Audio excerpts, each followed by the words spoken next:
Hello, hello sa mga kamarites ko dyan. Latest chika natin kay Kobe Paras at kay Kailyn Alcantara. Siguradong matutuwa kayo kasi nga po, ispotted sila sa airport na sweet at magkasama at laging magkadikit. OMG! At base sa kanilang suot dyan, mukhang pauwi na sila galing China. At eto ang latest na shinare ni Kailyn sa kanyang Instagram. Hindi siya nag-share ng photo nila ni Kobe Paras. At yung mga pinicturean niya na yan, foods and closet. Ano yung closet na yan?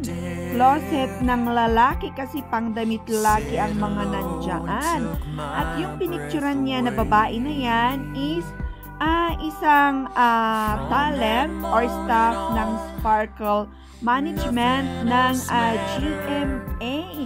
So, for sure, kasama nila yan sa China.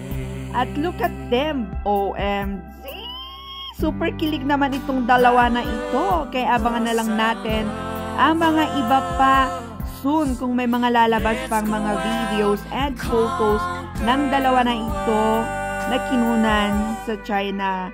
So, yan lang ang latest chika natin sa dalawa na ito. Nakakakilig.